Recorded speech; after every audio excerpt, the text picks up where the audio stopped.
Good day mga kabakuran, welcome back po ulit sa aking munting bakuran.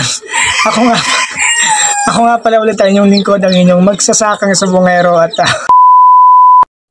okay, take two. Okay, good day mga kabakuran, welcome back po ulit sa aking munting bakuran.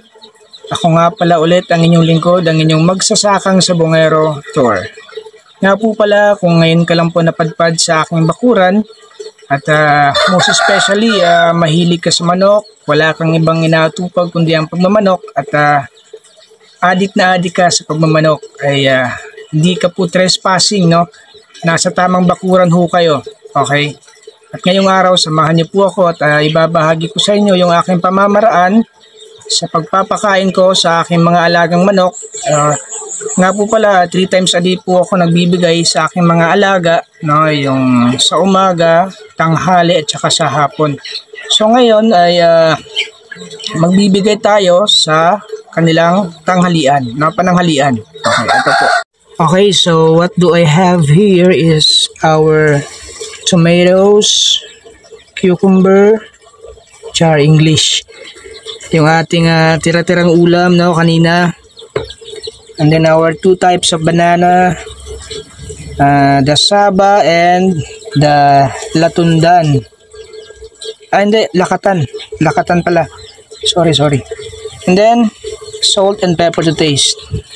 At panghuli yung surf, active clean. Hindi, joke lang, hindi kasali yan. So start na tayo.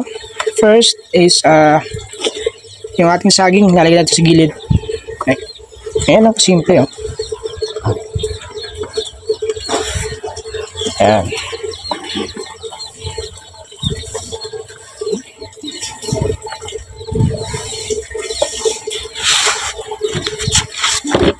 Saging.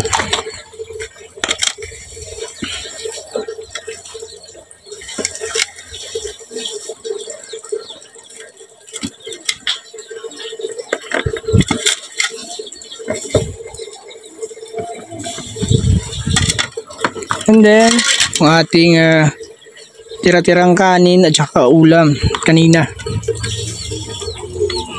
Ayan.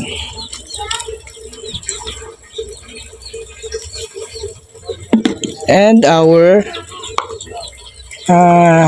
cucumber and tomato. Ayan.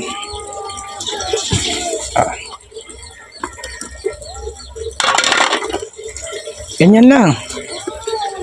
And yung panghuli, yung ating salt and pepper to taste. Okay, sprinkle natin siya. Ayan.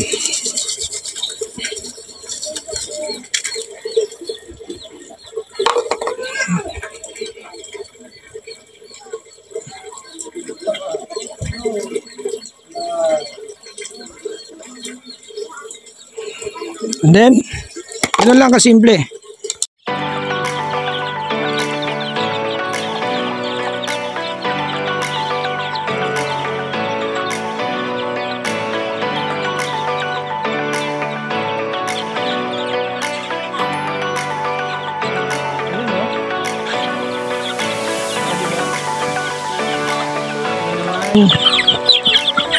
Sobrang takaw nila, oh.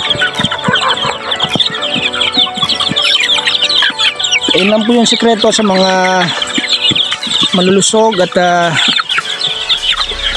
napakaganda at kagwapo na sisiyo.